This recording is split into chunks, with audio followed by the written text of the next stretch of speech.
When have you ever gotten into a rental car and they're like, oh, and don't forget, if it says to get an oil change, go get an oil change. Right, exactly.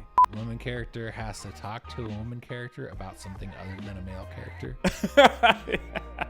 Your circadian rhythm is totally dysregulated. Yeah. So at this point, you should just go live in a cave for a while. It was a terrifying moment. Just hearing it in that fidelity. I was just like, oh my God. You know, they'll dress up as bushes. Oh yeah, and scare people. Yeah. But then there was also this one guy who straight up dressed like a bush. Yeah. And snuck into a movie theater. No.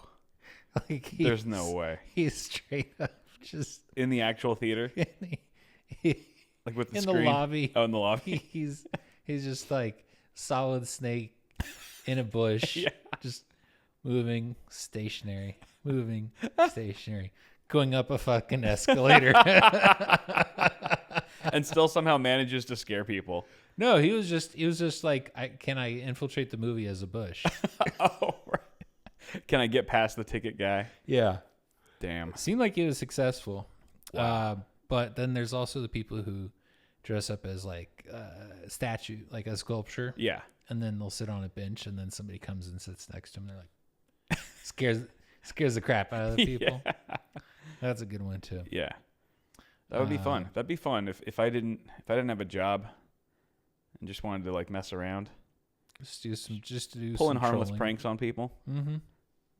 That's a good gig. I mean, I guess you could have a job and that's just like your hobby. Yeah, right.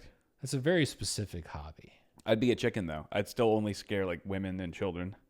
I'd never scare like a black guy. No way in hell, like, dude. I believe in the ethics of the Titanic. It's women and children. Yeah. I have integrity, okay? What's new, man? How's your week been? How's Ian's life going? It's had some ups and downs. Been having a lot of fun playing Baldur's Gate. Yeah. Yeah. Have you fallen into the horny wormhole yet with the rest of them? Not too much, no. Yeah, been able to separate yourself from that. And still it's enjoy funny the game. because like every character in that game has like romance. Like almost every character has a romance arc. Oh yeah, and it's like yeah, you think you're just doing like some like finding out about their backstory, and then all of a sudden you're almost banging them, and you're like, wait, hold on, I didn't make these choices. Pull back. But what happened that bummed me out was I for whatever reason I just was like, I'm gonna fire up a bunch of mods, because it's old. It's like old enough to be stable now, right? Yeah. Well, that's how it starts. So I've been having a lot of fun with it. It's my first playthrough, so technically I'm doing it wrong. You shouldn't play with mods in your first playthrough, but whatever. I'm having fun. Yeah. Except I get 2/3 of the way through the game, and because of the mods, it's broken. It's like once I progress into the city itself, my frame rate drops down to like 20 FPS. Oh man! And all my save games past that are broken. Yeah, right. So, it sucks. My only options are to try to fix it somehow, or to try to like hardcore mode through the last third of the game on one try. Yeah. Like one shot it. Yeah, there's no way. No saving, no reloading. Jeez. Like just Dark Souls mode. Yeah. Basically. And if you remove the mods, does it not fix the problem?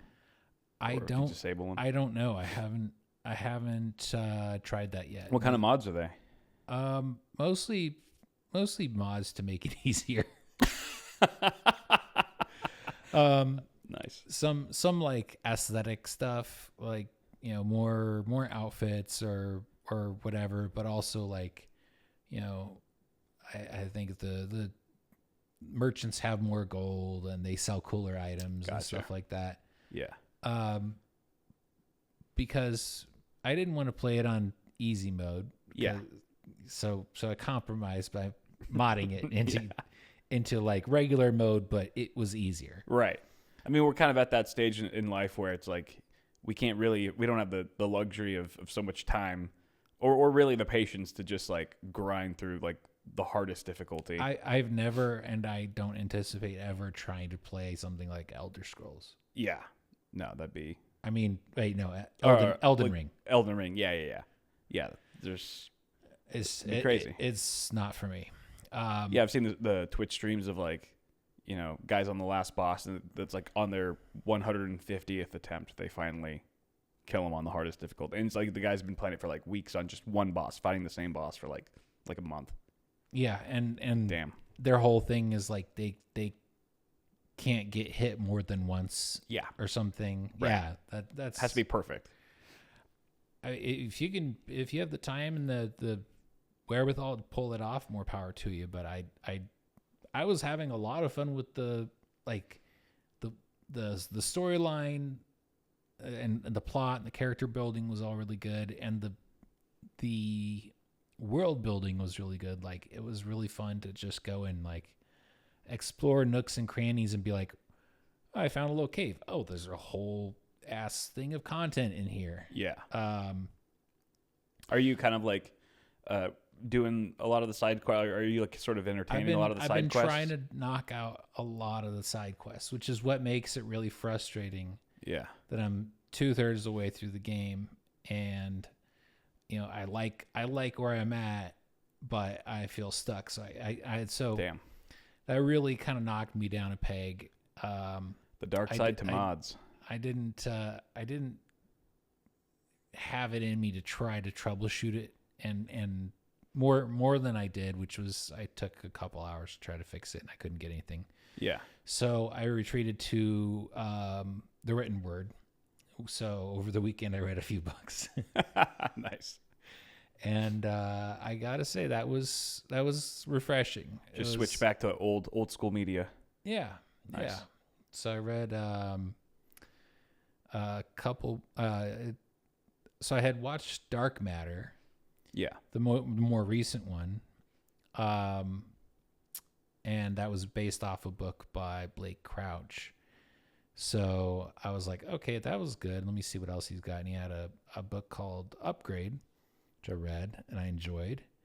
And sci-fi? Yeah. Yeah. It's sci-fi futuristic, not super outer space sci-fi, but yeah, kind of a thriller. That was fun. And then I was like, okay, let's check out Dark Matter, the original book. Yeah, which was the show was very faithful to in a lot of ways. So I kind of skimmed through that, but it was fun to read because it's good quality, literature. Yeah. And then I almost got into a really interesting book that I still plan on getting into, but two very, very interesting people collaborated on a book. China. I can't remember now how to pronounce his last name. Mayville? That's not right. China Mayville. That's a wild name.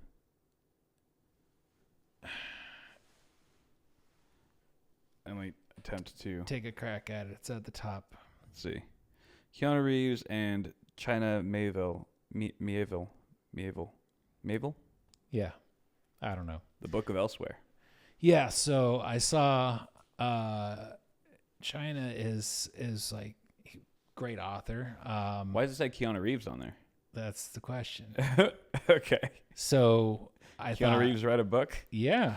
Really? Yeah, so they collaborated to write this book. And apparently it's fairly controversial. There's a lot of people who are like, this is terrible, and there's a few people who are like, I really liked it. Yeah. I didn't get into it. It's a long one, which I couldn't knock out in a weekend. Yeah.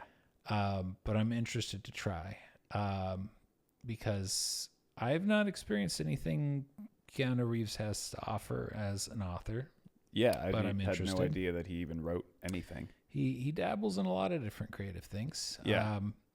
On the flip side, China is a really good author. I've read a lot of his books, and Is he a white guy? Is a white guy named China? he looks white. That's a Maybe- wild I name. I think mean, he it's a might wild be- name for anyone. I think he might be Latino. I don't know. Damn. I just barely saw some footage of him, like, so I it's hard to make a judgment. But You wouldn't think that Keanu Reeves wasn't the weirdest name for a collab part of a project. it stood out. I was like, these two people doing literature together. I'm Yeah. very interested. Right. It's like kind of like when you see like a crazy mashup song. You're like Yeah. of two artists that Yeah, just worlds colliding. You're like, okay, what is this going to sound like? exactly. Yeah. Exactly. So I'm interested to get into it. I haven't yet. Yeah. But I definitely will say that it holds a lot of promise for me, just because I've had some really good experience reading other works by China, and started off with Perdido Street Station, and that guy just has such an interesting use of English, and it's like, it's very distinctive. It's not uber eloquent, and like, it's not like Dickens, right? Because Dickens just takes the English language and massages it into all these amazing, configurations that just are like silk to read. Yeah. Turning hair into silk. He's a little Rumpelstiltskin, that Dickens. But like Perdido Street Station was almost like the English language had been corrupted in a really creative way, and it was a lot of hard to understand words, either words that were uncommon or words that were just entirely created, and you just had to figure them out from context. Yeah. But overall, a very artful use of English that I haven't seen in many cases. Yeah. I So feel anyway, like that could be very polarizing. Like that. Yeah. It sounds like something that would bother me. Like if I was reading something, I'd be like, I don't know what these words mean. I don't have the patience to try and figure this out. I don't know. I think I've just always, when I run into like authors who are inventing their own words, especially for the sake of world building, I tend to just power through and try to figure it out from context. And sometimes I'll get through the end of a book and I still don't exactly understand what that one word was, but yeah, contextually, it made sense, and it didn't stop me from enjoying it. I just never got a really good handle on exactly what they were talking about. I remember like that was one thing that when I would read more regularly, or at all, like sometimes I wouldn't know, like if I was confused about something, I wouldn't really know if I was supposed to just be left in the dark intentionally by the author, or if like I had missed something from before. And so I would like sometimes like go back and be like, all right, did I miss some context here? Because this is going to throw off my complete understanding of everything from this point on. So I sometimes it you do throws me off. You do have the power of the internet. Like you Yeah, can be right. reading and be like, Yeah. I don't know exactly what this word's trying to do here. Let me look it up. Yeah, I would do that. Even if I was just reading for fun, I would still look up cliff notes and stuff. Yeah, it is nice. Yeah, so I had a pretty relaxing weekend. I got into some literature and watched some Werner Herzog. Oh, yeah. And slept a bunch, and it was a good weekend. What Herzog stuff did you watch? A lot of his like interviews and like some excerpts of his documentaries. I didn't get into. I had to go and rewatch him, like the 7 minutes that he was in The Mandalorian, because that was so good. He was in the Mando? Yeah, Who was he in Mando? he's the client. Oh, really? Yeah, he's the guy who originally hires the Mandalorian to go find the child. Oh, that was him? Yeah. Oh my gosh. Damn, you're right. Like I've maybe only seen his face a handful of times, but I just didn't even I didn't even recognize him. So I was having fun just like watching. I almost watched Grizzly Man. Oh, that's a good one. But I was having fun just watching different like kind of like smaller channels, like kind of getting into his crazy relationship with what's that other German guy. He did 5 movies with him. And he was kind of a psychopath, and he did a documentary about him after he died called My Best Fiend. How special. But yeah, like Great way to honor him. on one shoot they were doing in the Amazon, and this guy was like always flying into a narcissistic rage, and he was some guy got bitten by a viper that was extremely venomous, and he just cut off his foot so that the venom wouldn't kill him. This guy that he no like some extra okay. like somebody who was working on the set. Yeah, but this is a real thing that happened. It was a real thing that happened. Oh my gosh. So he just chainsawed off his foot so the venom couldn't kill him. Oh. And this actor was so upset that he was yelling and throwing a fit for like 2 hours because he was no longer the center of attention. Classic actor. Typical Hollywood actor. And then at some point, eventually, Werner was like, because this guy was threatening to just like, I'm out of here. I'm done with this. And he was like, okay, well, before you get around that bend in the river, I'm going to grab my rifle and put eight rounds in your head and then put 1 in mine. What? And that got him to stick around. Oh my gosh. Yeah. Herzog said that? Uh-huh. Dude, he's a wild one. And then he on another shoot, he was so over this guy that he was like, yeah, I was going to firebomb his hut and just burn him alive in his hut. But he had a dog that kept barking, and that kept me away. So. Oh my gosh. That's so like specific enough to be like, oh, he was serious. He was really ready to do this. Yeah.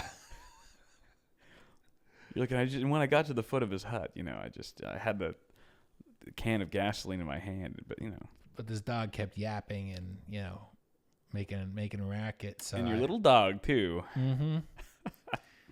But I had a lot of fun watching just kind of documentaries about him, not necessarily his work so much, but I thought I just kind of went down a rabbit hole. Yeah, that's a fun one.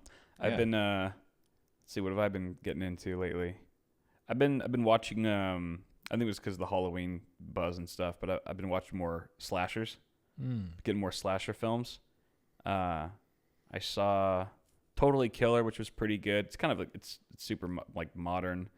It's kind of like Scream mashed with Back to the Future. It's like time travel slasher. Interesting. It was fun. It was a fun ride. So I think that's the first time I've heard of time travel getting rolled into a horror movie or a slasher movie. Yeah. She like goes back to the 80s. She's like a Gen Z, and she goes back, time travels to the 80s to like keep her mom from getting killed or whatever, trying to find out who the mass killer is. That was pretty good. But then what I liked more was I watched Terrifier 2 because they just released the 3rd one in theaters. Right. And it actually was like, this is somehow 2 clown movies were released at the same time, Terrifier 2 or 3 and Joker, the Joker sequel. Yes. And everyone was just like, one of these clown movies is way better than the other. So I got really curious about it, and I took a bunch of mushrooms one night and watched it, just like in my bed, like just curled up with the blankets and just threw it on. And how terrifying was it? It is extremely graphic. I mean, that's the whole thing. Okay. It's like, and they're they use a lot of practical effects. So there's like very little CG. It's just like real, actual, practical effects of just people's juices flying. Juices going berserk, dude. But it's so over the top and I was just tripping my balls that I was laughing the entire movie. Like parts where I should have been shielding my eyes and just screaming. I was dying laughing because it was so funny. It was so funny to me just like to watch these people get completely mutilated, and like the gore was so intense that I just found it comical. I was like, I could not stop laughing for the whole movie. I as weird as it sounds, I get that. Yeah. And just like, and the clown is like, the villain is very funny. Like he's just kind of obviously completely insane and sadistic, but he doesn't talk the whole time. So he's just pantomiming throughout the whole thing. Mm-hmm. And you just see him like holding his victim's head, and he's just like, hey, and then like the mom walks in, just sees her daughter's head, just, screams or whatever. It's disgusting and gross. And, arguably there's been so many fun viral videos of people tricking their family members or friends into watching Terrifier 3 in theaters, saying it's a family movie. Because apparently the opening scene is insane. It's like so graphic, and you don't realize immediately that it's any kind of horror movie. In fact, as a PR stunt, they for the screening, they just told people it was a holiday movie. Oh, interesting. And so the opening scene is like, it's Christmas or whatever. It's like a family on Christmas Eve. It's like, oh, like little kids. And the clown just comes in and murders them all in the most gruesome way possible. And just the reaction of the crowd is so funny. That reminds me of this incident that happened a while back. There was this accidental mix-up at a movie theater, and I think that what was meant to be screened was like Toy Story 2 or 3 or something, right? And they ended up screening The Hills Have Eyes. So, after the first that was not an accident, dude. 10, 15 minutes, like that theater emptied out. There's a lot of angry people with a lot of upset children. That's awesome. That's so funny. I remember it making the news, and I was like, "Yeah, that'll do it."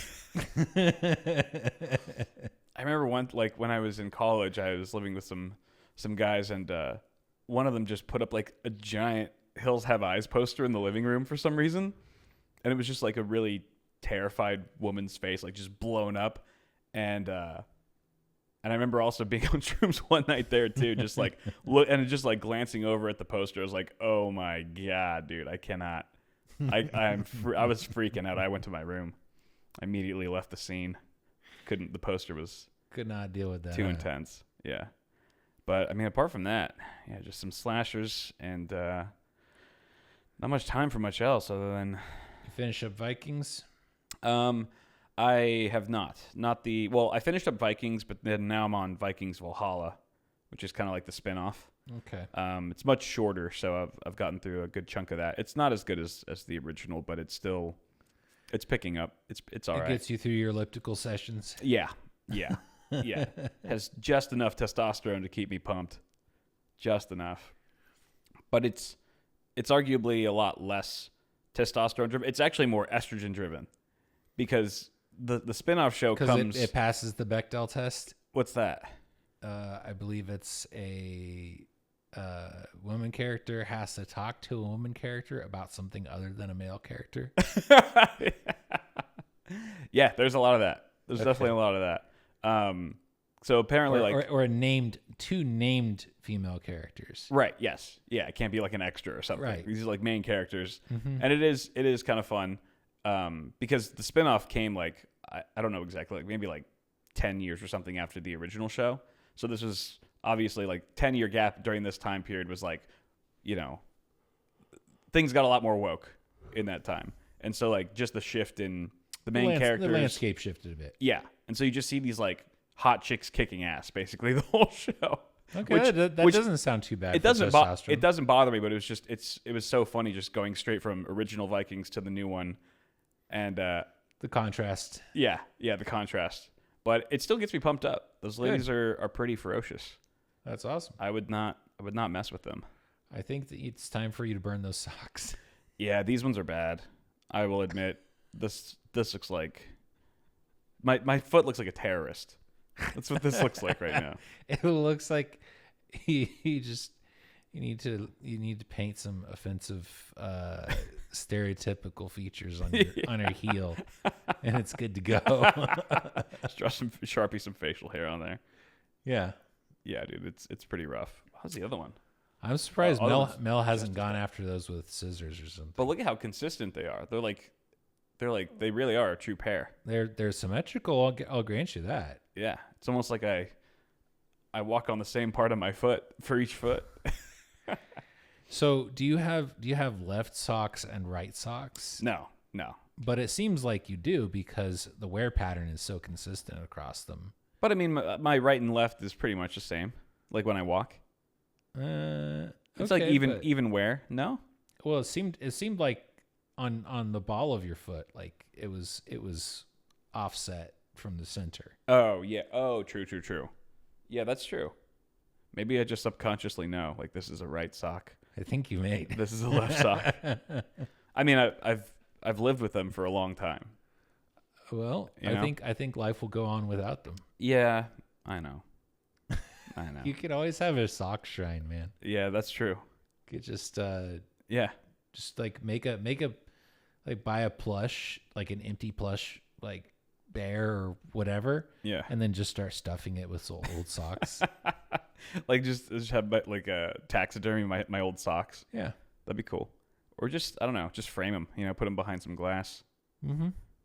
And shit, you could probably sell them for as an art exhibit. Oh yeah, this is pair 21. That's $56,000. I gotta find my original pair. I gotta find the first pair of socks because those are the most valuable. That pair, if it's still, I gotta date them. I gotta like I don't know, tag them with dates or something. And then just have them framed, and then have that. And I would walk 500 miles. And I would walk 500 more. Just that on repeat about how long you walk. Have like the Jesus like footprints in the sand poem right next to him. It seems it's weird because like in the world of art, it's like that could either totally dive bomb or it could work beautifully. Art's weird like that. That's a weird one. It is. Yeah. I mean, it's like Pokemon cards. It's like, why is this card worth nothing and this one's worth $1,000? Because of the art, I guess. Yeah. Or as weird as it sounds, I was reading about Pokemon cards and how like some of the Pokemon are just like so overpowered and broken. Yeah. Because they can attack, and then if you play the right cards with them, they don't have to cost any energy to retreat. Yeah. And they can heal up, and it's just like super OP. And I was like, yeah, you would know these things if you've played the game. Exactly. Yeah. I mean, it's become, for the longest time, it's become more of a collectible art than it has an actual trading card game. So the game like defers to the collectibles in terms of like, they're just going to keep printing way OP cards because they tend to be more valuable, right? If you can make them more badass or whatever. But then I think actually in some tournaments they ban certain cards. Well, that makes sense. Yeah. It seems like that's a thing for Magic the Gathering, because it's I was reading someone complaining about how like there's been, I don't know, 6 or 8 different decks released in the last like 3-4 years, and they're already so many before that are like have so many cards banned, or even like whole decks banned, right? And it's like that's a little bit crappy. It's like you keep printing money, and then after a while you're like, oh well, that money's no good anymore, so it's not worth anything really. Yeah, it does kind of suck. So I'm glad I never got sucked into that. At least Warhammer figurines hold their value. Do they? I think so. It seems like it because I don't know. It was so funny. I ran into this guy give me a ride to a rental car place, and we were just chatting about like, you know, general nerd shit, and he was like, he mentioned mentioned something about how he had like $2,000 worth of stuff under his driver's seat, and I was like, is it Warhammer figurines? And he was like, yeah. Oh my god. Game sees game, brother. I don't even. It's what a I don't. guess. I don't know how I guessed that, but Damn. I thought it was so funny. That's. I'm sure he was just like, I feel seen for the first time. Yeah, I mean, they're expensive. Like they're I didn't know that. expensive. Yeah. The paint is expensive. Yeah. Oh and then, yeah. And then people put like a ton of man hours into painting these figurines, and Right. so all of that adds up to a lot of invested value, and apparently there's a market for it. That makes sense, because at that point it's like it is kind of art, you know. Yeah. And it's like each piece is custom made. Yeah, exactly. So it's like you can't just like 3D print it. Like it's the painting and all the time. I think people are starting to 3D print them. They do, but you still got to paint them. Yeah, exactly. Because so the paint's still expensive, but they're like so over the monopoly of this company that's making these super cheap figurines and selling them for massive profit. They're just like, screw it, I'm going to 3D print this. Yeah. Yeah. I don't know. It seems reasonable to me. I got to get a working 3D printer. Man. What? Do. Oh yeah, I definitely should. I got one for like a pre-roll, like an ad. We were doing an ad for them, but then like one of the belts broke, so I could just get a replacement belt. How old is it? It's maybe 2 to 3 years old. Yeah, I'd research it, see if it's worth it. Yeah. There's some pretty cool 3D printing stuff out there now. Like, I mean, yeah, not that it's affordable for around the house stuff, but did you know you can 3D print metal now? Really? Yeah. They do metallic filament or whatever. No, they use lasers. Oh. They use lasers on like a bed of, so you have basically a bed of extremely fine powdered metal. Yeah. And then you have lasers come and center sinter, which basically they just melt the top layer. Yeah.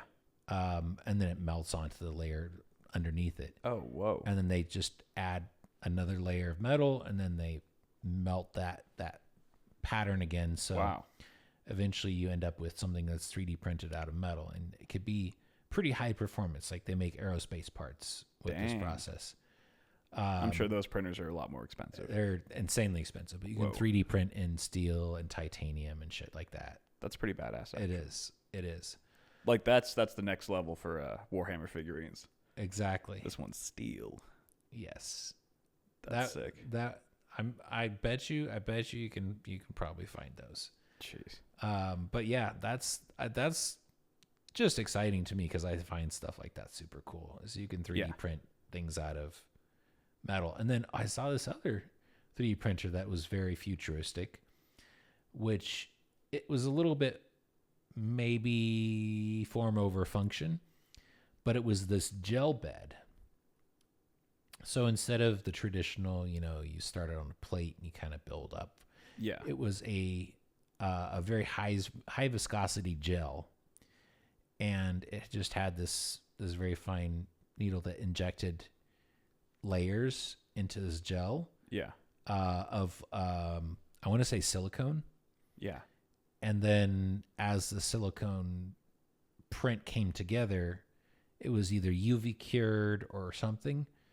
And then they just pulled it out of the gel bath, and it was like printed.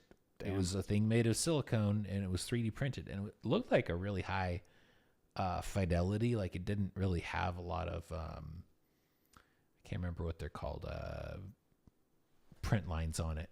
Right. But it was a really stupid thing. It was like a handbag. It was a lame looking silicone handbag. Seems like a weird material for a bag. Yeah, but it was like it was like a kind of a benchmark test kind of thing. Sure. Just, proof of concept. I thought it was cool. The idea that you can just print in a gel bath and not have to worry about a lot of the typical 3D printing issues, but you're printing and you're printing in silicone. Yeah. But you can't really have anything that's fully enclosed or will end up full of gel. Right. So you have to have a way to drain it essentially. But it's fun. I don't know if that's just something that somebody built to show off that they could do it, or if it's commercial. But yeah, so there's a lot of cool advances in 3D printing. Nice. You mentioned the rental car that you were driving with the guy, but did you hear that story about Hertz and how they were trying to charge one of their renters like $10,000 because he put like 25,000 miles on a car in like a month, and they were but he wouldn't pay him the fine because the contract said unlimited miles. But if the contract says unlimited miles, yeah. Apparently, Hertz was trying to argue that because he didn't do any maintenance on the car for those miles, that it was technically damage. That they were trying to find him for damage of the car because he didn't maintain it for those miles. But unlimited is unlimited, and there's nowhere in the contract that says there's nowhere in the contract that says you have, like, when have you ever gotten into a rental car and they're like, oh, and don't forget, if it says to get an oil change, go get an oil change. Right, exactly. Yeah. So it was complete bullshit. And so it went viral on social media, and the internet did their thing where they just called out Hertz like a motherfucker. They're just like, no, this is bullshit. And then eventually they dropped it. They were threatening to arrest the guy if he didn't pay. And then once the internet said their piece, they just completely dropped it. It's like, yeah, you shouldn't have even made us think about it in the first place. My question is, how do you put 25,000 miles on a car in a month? That is a good question. Somebody do the math on that. How many miles is that a day? I think someone said like 800 miles a day or something. That's interesting. Maybe I bet he lived in California, because there's not a lot of state, because most rental car agreements are you have to keep it in the state. Right. So true. If you're doing that many miles every day in a month, yeah, you're just trafficking. You're just trafficking something bad. I don't know. If you I need don't a know. rental, Yeah, what's going on there? But that does sound a little. It's a little sus. A little sketchy. Wow, that's impressive. Yeah, 800 miles a day. Yeah, that's what, like 12 hours of driving. That's from here. Yeah, you go. I think from here to San Fran is like 600, 600 or 700. So that's all it is. It might be more, actually. It's probably more. Well, you said 12 hours. I think San Fran's like 8, 6 or no, it's 6. Let me see. I don't know about that. No, not San Diego. Bro, you don't. It's only 380 miles. It's actually less than I thought. So you basically, he would have to go drive from LA to San Francisco and then back to LA every single day to rack up that many miles in a month. Yeah. He'd have to make a round trip from LA to San Francisco once a day. That's bizarre. It's very strange. I'm glad that he didn't get screwed, but I feel like he did kind of screw the company a little bit. Like, yeah. But that's what you get for not writing better contracts, I guess. I was going to say, I'm sure they've already changed their contracts by now. It could have been like a spy from a different competing rental company that just changed the odometer, hacked the odometer, knew that this story would go viral. Be like, all right. That would be far-fetched, but if it were actually true, it's a good stunt. Because I guess in that case you wouldn't really think to look for tampering with the odometer, right? In a situation like that, because there's you can't, like, there's virtually no reason to do that. Yeah, other than a very far-fetched scenario. Yeah, like this one. True. I think it would have been pretty obvious had it been just that, because they would have seen that the oil was like still fresh. Right. But that's pretty wild, man. How many miles from LA to New York? About 2,800 miles. That barely scratches the surface. That's a long drive. Out of 25,000. He'd have to do that. What is that? Like 36 hours straight? 41 hours. 40. He'd have to do a dozen cannonball runs to even get close. That's so insane. How did he do that? Oh man. Oh. Cannonball Run. It peaked. I wonder if there will ever be another something that shuts everything down so hard, like COVID, right? That it will ever be ever those records will ever be broken again. True. I hope not. Yeah. No.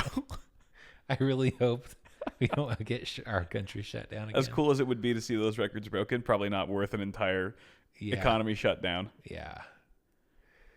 Oh man, it was wild to drive the 22 or the 405, and it's just ghost town. Like there's one other car on the road. Yeah, it felt very apocalyptic. It was. I could hear like the Walking Dead theme song. I'd play it in my car, just driving down and just super ominous. But it was nice. It was nice. That is, I will give them credit. That was a good theme song, but that show turned into dog shit. It did. So hard. It did. And I held on for so long after it turned to shit. How many seasons into it did you get? I don't remember exactly what season I stopped, but it was probably a good season and a half after it started sucking. Okay. Where I just kept hoping. I kept holding it because I was like already invested. It was like sunk cost fallacy or whatever. Yeah. I was just like, it's got to turn around. It just never did. I got to the point where I was just sort of watching in the background, and then even then it was just like, okay, this is stupid. I think I got to like season 4, and I went to like seven, seven or 8 or something. Yeah. Insane, and it had a bunch of spin-offs too. Yeah. They were just milking it, beating a dead horse, milking that zombie pus. Yeah. I think that was really almost kind of like the final nail in the coffin for like the whole zombie craze. I think it shut down the zombie craze for a while. Yeah. I mean, it's always ready to make a comeback. Try to make a comeback. It will for sure. Dude, Stranger Things season 5. Is that on the way? It's on the way. I like Stranger Things. They dropped a trailer for it. Nice. But how crazy is it when you think about these are supposed to be like grade school kids, right? Right. Yeah. And it was like 10 years ago they They're all started grown the up. show. They're all like our age. They're like indistinguishable from us. Yeah. It's just like can't keep putting these guys in like little hats with propellers on them. Dude's like 28 years old. Yeah, it's so weird. They're going to have to do some, like time warping. I don't know what they're going to do. I'm still going to watch it because it's been consistently interesting. Yeah. The first couple seasons were probably their best, but it's been at least worth watching. Yeah. All the way through for me. And I really like the soundtrack. Kind of slaps. And that theme just gets you amped. It does. Yeah. It goes hard every time. It does something to your insides. You can feel it. You can feel it deep in your soul. You're like, oh. Yeah, they crushed it with the theme song. Yeah. Man. Yeah. So it's pretty literature and media focused podcast. Yeah. And a bit of a sleepy cast because you came home late from work. You've been working hard, like 2-3 a.m. and I was passed out when you got here. So I'm waking up. We're both trying to stay alive. It's a bit of a sleepy cast, guys. Are you going back to sleep after this? I think you should. I think you should try. It depends. Okay. I don't. It sucks. It's like I don't even have jurisdiction over my body when I go to sleep. Like my body just tells me. I must have been real tired to even take that really short nap before you got here, because my sleep's just been terrible. Like once again, yesterday, I think I got in bed at around 6 a.m. and then I was like, all right, I'm gonna go to sleep. And same thing, like didn't sleep till maybe 10. Yeah, so your circadian rhythm is totally dysregulated. Yeah. So at this point, you should just go live in a cave for a while. Like, what's the downside? Yeah, it's cheaper. And you'll stay awake for like 36 hours at a time. Is that what happens in a cave? Apparently, if I recall correctly, there was a fella who, for science, spent some time in a cave.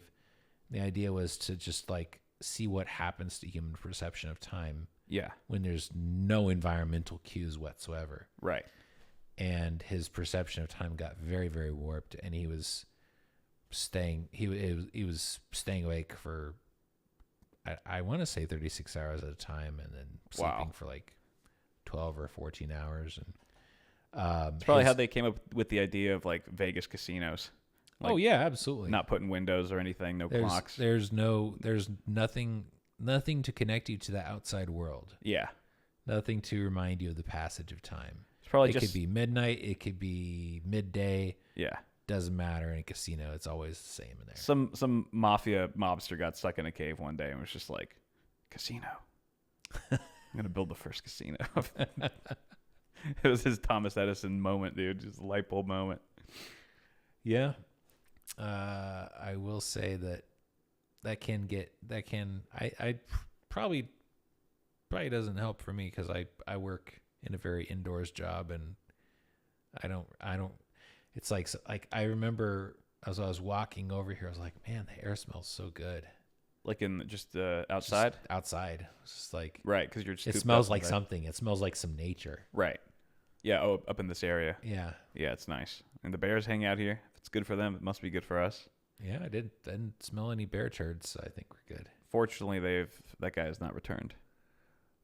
If you ever see a poop and you don't recognize it, yeah, make sure you. I'm pretty sure you would do this already, but make sure you don't like touch it in any way. Oh, that was my first thought was to let's poke around here.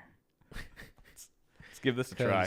There's all kinds of nasty diseases, right, that you can get from, especially raccoon turds apparently.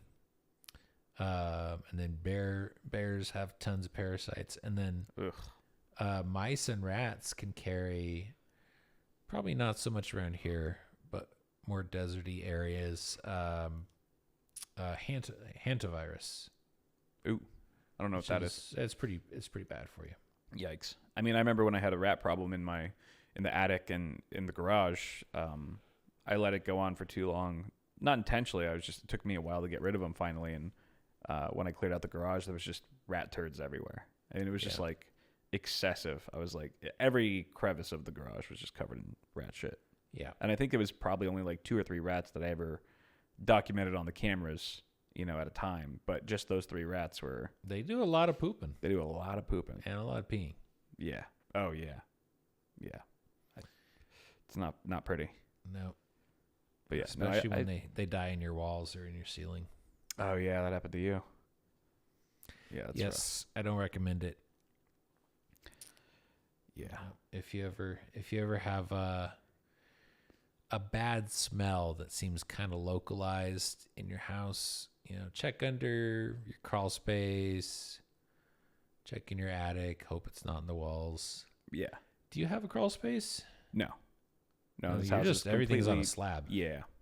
Everything's in the attic. Even the pipes, all the pipes are in the attic, which is why like during the summer, it'll take forever for the water to cool down, get cold. Yeah. Yeah. And likewise, like now, it takes a long time for it to heat up. It's just so climate sensitive. You could put some insulation on your pipes. I could, but I'm lazy and waiting's cheaper. Okay. Yeah. Probably. Just let it load. Just like this shower takes about a minute to load. Yeah. I'm gonna go brush my teeth. Have you ever had like a rat or a mouse in the house? Oh yeah. Yeah. One of the places I grew up, there was a it was one of the very last actual orange groves in Orange County. Yeah. Nearby, like across a golf course. And eventually they went in, they started tearing everything down because they were going to build houses. Right. And I remember that was the whole thing. For good, 3 to 4 months, there was this just general exodus of wildlife from that area. Right. So we ended up with a lot of mice and rats for several months. Like I remember my dad setting a rat trap in the kitchen and went upstairs to do something. 10 minutes later, wham! Yeah.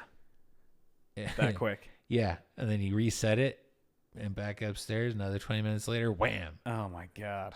And we had a terrier, Scottish terrier, and terriers are they're bred as working dogs to go after rodents. Right. She wasn't the best at it, but she did a decent job. Sure. I mean, she was fully domesticated at that point. Yeah, but she still had the right instinct, which is just grab it and. So she got a few. She got. Yeah, she did. She got a couple. Nice. Yeah, I mean, when I had rats, I was just begging them to come in the house so the cats would just smoke them. I think your cats would run away, dude. Maybe the girl wouldn't do shit. She'd be like, "You already bring me the food. Like, you already hand feed me. I don't need to chase anything." But I feel like the boy he's still got the primal instinct to just hunt. Yeah, I think he's got what it takes. He's much more active than her. But I mean, yeah, you're right. He is a pussy. So like if the rat was sizable enough, and he would stood up to him. Yeah, just Have you seen that? There's rats standing up to cats. Yeah, there's a couple of videos of that. Those rats are bold, man. Some of them are big. Yeah. Yeah. Some of them are big boys. The ones in my garage were massive. They were big boys. They'd been feeding well on whatever they were finding in the garage or attic. Wonder what they were eating up there. I don't know. They might have just been eating stuff outside and then coming in for like warmth during. Yeah, you probably had some kind of stuff in your yard that they were like eating and then just hunkering down for shelter inside. But I did have the honor of giving them their final meal in the form of bait blocks, poisonous bait blocks. Most of those are just blood thinners. Oh, are they? Okay. Yeah. Because you take enough blood thinners, and then even the smallest thing will cause you to bleed internally. Nice. Like it's like if you're on blood thinners, and I gave you a solid punch in the stomach. Yeah, be toast. It could potentially kill you if it caused an internal bleed. Right. It just wouldn't stop. Sure. And then eventually you would bleed to death. Damn. So you load rats up with blood thinners, and then eventually they get so sensitive to bleeding that even just every day walking around and doing normal rat stuff, nothing intensive will cause them to bleed internally, and they die. I mean, for how often they shit, one of those shits is gonna be their last. They're gonna rupture a vein. Definitely. Yeah. So that's a thing when if you ever suspect that your pet has gotten into rat poison. I've had a few people come in, and when I was working at a vitamin shop, they'd come and buy all the vitamin K because essentially you can look at vitamin K, vitamin K1 as an antidote to anticoagulants like rat poison, because it's a huge part of how your body modulates blood clotting. So if you have a bunch of blood thinners, like if you're taking blood thinners as a medication, you're not supposed to have vitamin K in your diet because then your blood thinners don't work anymore. Yeah. So it's an antagonistic thing. Gotcha. To blood thinners. I remember when I was living with my grandparents years ago, they had a rat problem in their attic, and I would hear them scurrying around up there. You know, clearly you could tell it was like a bigger rat or whatever. They were adults. But then one day I heard like this, like kind of like high pitched squealing type noise. Okay. And I was in the spare bedroom that I had kind of converted to my filming studio, whatever. So I had all my equipment there, and I took a boom mic like this, put on my headphones, and I just put the boom right up to the ceiling where I could hear the noise coming from, and I could just very clearly hear like a bunch of like baby mice just. I was like, oh no! It was a terrifying moment.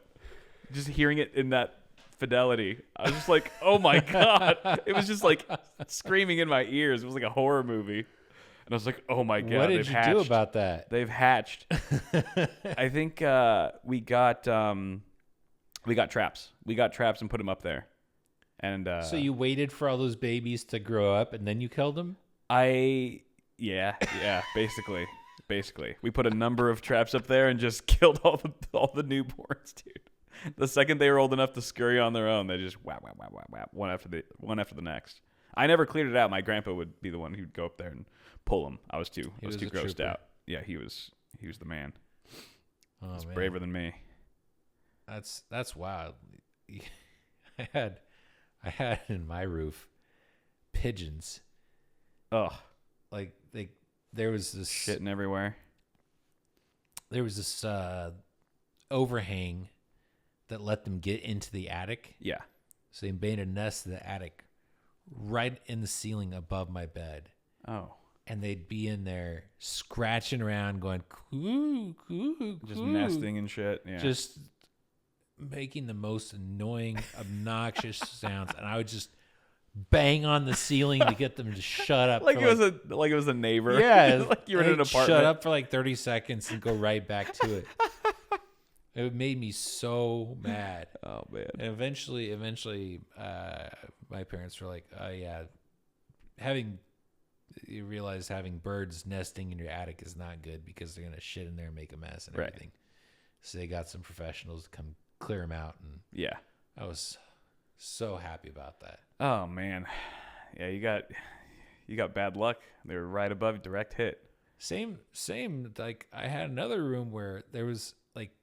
Every summer, this mockingbird would come and build and just hang out in this tree right outside my window. Yeah. And just go off all night long. Oh, at night? Yeah. Oh, no. Thought they're supposed to be sleeping. No, they're just going ham all night long. Oh, my gosh. And I had the windows open because I was using a fan instead of air conditioning. Yeah. And it was just unrelenting. And I tried several times to like try to find a way to take it out, but it was too crafty. I could never spot it. I could never get a beat on it. Yeah. Damn. Yeah, they're tiny. They're little mockingbirds, aren't they? Kind of small. Medium size, I guess. Medium size, I think. Yeah. But I was at the end of my rope with that one. Finally summer was over, so it went away. Nice. Must have been, sounds like he was like doing a mating call or something. I think so, yeah. Bird of the night. Yeah. Because that's how they attract their mates and make their babies. Yeah. I don't know. I could be totally wrong. It's when you're like, at some point you're like, all right, I need a pet falcon. You know, I need a bird of prey. Mm-hmm. How, like, you get so desperate at your rope's end. Then you take it out to fly, and then you're too near a freeway, and it just swoops down and gets plowed by a semi-truck. They should be able to fuck up a bird with a drone, right? That would be technically yes, but usually I think the bird would be able to outmaneuver the drone. Yeah, unless you have like a pro level FPV drone pilot. That would be crazy. Which I don't think that would be approved by PETA or anybody. Yeah. But I would watch it just to see like, oh man, human versus bird. Yeah. Like who will prevail? Like yeah, find like the craftiest bird and like a professional drone pilot. And see if you can pilot the drone into the bird. Right. and just chop it up For science. for science. Did you hear about the chick that died from she was like taking photos like on an airstrip and like was backing up to get a photo and just got clipped by a propeller. Oh yeah, that happens. Yeah, just saw that and I was like, ooh. Yeah, don't fuck around on the flight deck, man. Oh man, that's a rough way to go. And don't fuck around with helicopters either. Like, oh yeah, you should crouch. I don't care if you're 4'5". You still crouch, and you never ever come at them from behind or from the front. You always come from the side. Yeah, I saw a guy come towards the front of a helicopter, and he was kind of walking down a slope. Yeah, dude's head just disappeared. Oh he my walked right into the helicopter blades. Oh my gosh. And because they're completely tilted forward when they're moving forward. Yeah. Or even on the ground. Yeah. And they can do this. They can have quite a bit of variability in height. Well, when they're just, idling on the ground. Right. It's like Snoop Dogg's in it, just the hydraulics. Yeah. So helicopters are cool, man, but they're scary. What movie was it where they're in a chopper and they just mow down like 1,000 zombies just with the propeller? What movie was that? I don't know, but that sounds kind of good. Yeah. I don't think it was Zombieland. I don't think there was a chopper in there, but there's definitely a movie where they do that. And I was that sounds like a Zombieland thing, but I agree. It doesn't sound like, I don't remember that happening in Zombieland. Yeah. No, those. Was it This Is the End? No. That one didn't have a lot of action. Right. Yeah, that was more just a bunch of dudes scared in a house, just being toxic as hell. I gotta rewatch that, man. That one's due for a rewatch. I forget how funny that movie is. I hadn't watched that until like a year or two ago, and I was surprised by how entertaining it was. Yeah, no, it's great. When Michael Cera just immediately dies in the beginning, just gets eaten in the hole, and he's just such a dick. It was almost like a bunch of celebrities just like making fun of each other for being celebrities, exactly, and being assholes, exactly, yeah. So in that way, it was almost like very self-aware, right, and tongue-in-cheek, and didn't take itself too seriously. So I had fun with it. Yeah, it was funny. It was like they made Jonah Hill like a huge prick. Apparently, like he's like the nicest guy, and just in the movie, they're just like, we're just gonna make you the asshole. The only one that could outshine him as the dick was Danny McBride. Oh yeah, Danny McBride crushed it. He's the king. He's the king dick. It's like it comes naturally to him. Yeah. I'm convinced he's exactly the same off screen. He's just too good at it. He's way too good at it. He's just Kenny Powers in every single thing he does. He is, and it works for so many different roles. Oh, you're not coming down with something, are you? I've got the itis. You got the itis? the itis. Yeah. Is that what we're calling it? You haven't heard of that? No. Bro, you got to watch... Is this a Venture Bros reference? No, surprisingly. It's... Oh, my God. Half the references you make are Venture Bros, so I was like, I got a 50-50 shot with this. That's true. I do go pretty hard on those. I remember the theme song. Hum it. Sing it. No, I'm not very good at it. Because it's like a saxophone. I don't have the range. One of the listeners knows exactly what you're talking about. Bum, bum, bum, bum, bum. Not coming to mind. No. Is it a cartoon? Yes. And I'm not going to try to identify it because I'm going to look extremely racist immediately. Oh, no. Wait, is it like the Boondocks? Oh, it's the Boondocks, yeah. Okay. Well, that's all you said enough. You lived long enough to become the villain.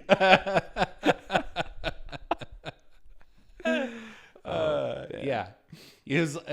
That's pretty hilarious. I was like, I'm not gonna try to identify it by the one characters. It's one with all the.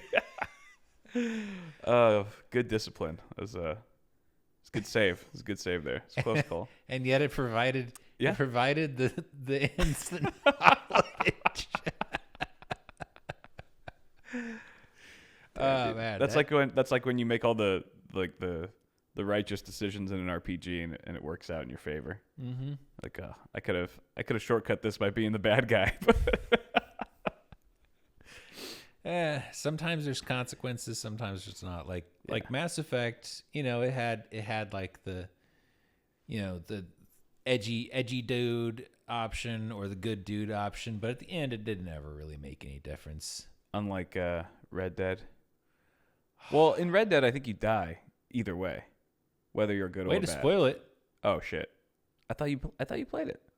I actually started playing it and it didn't like suck me in, so I'll have to give it another chance. Okay. Well, that's just I made an assumption based on something I think I might have heard, but I don't know. I just It wouldn't surprise me, being the kind of game that it is. Sure. I just went full evil. I just killed everyone. And then I got like the worst, most unsatisfying ending. I was like, man, I guess I asked for this. I did. So you actually played it through to the end, being an asshole the whole way. Yeah. And then like the final scene closed. I was like, I guess that's what I get. I made my bed. I got to sleep in it.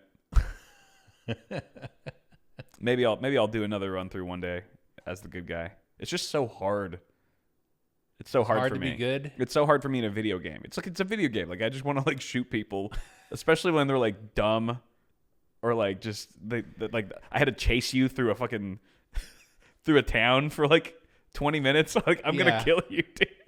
I don't want to let you live. I'm gonna blow you up with a stick of dynamite. You stole my horse. Yeah. And then also part of me is like, if I let this guy live, I know like I fear like at some point later in the story he's gonna come back to haunt me. It's like, because you let that guy live, now your life's just so much harder. There's some gang coming after you or whatever. Yeah. I do need to give that game another try because I don't doubt that it's quite awesome. I'm too bummed out. I'm too bummed out about Baldur's Gate right now to try to start a new game, I think. Yeah, no, that's fair. Finish that one first. Seems like you're already on the right track, but yeah, you got to fix that problem. Got to fix that issue. This has never happened before, I swear. Of course not. I've never broken a game with mods.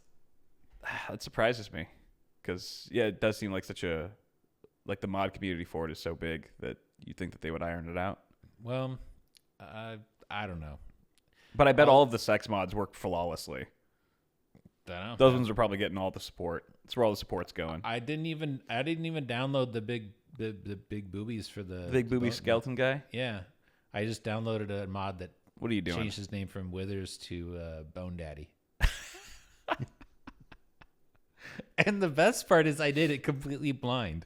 Like when I picked the mods initially, I had no idea what was going to happen in the game. Like I had no preconception, so I was just like, "Just a wild card. Sounds good. Some cosmetics, more outfits or whatever. Yeah, that sounds good." These ones all have upvotes. Yeah. These are highly rated mods. So I got a total grab bag of mods. And Bone Daddy. But no Bone Daddy tatas. Nope, I didn't stumble across that one. I don't know if that's officially supported. You're taking low FPS and no tatas. Yeah, it's a fail, man. It's a big L, dude. It's a big L. I'll have to try to see if I can pull it out of the ashes. Yeah. All right, well, keep us posted on that. For now, we're gonna let you guys go. Thank you for enjoying this sleepy pod with us. We will be back next week. Later, Oni.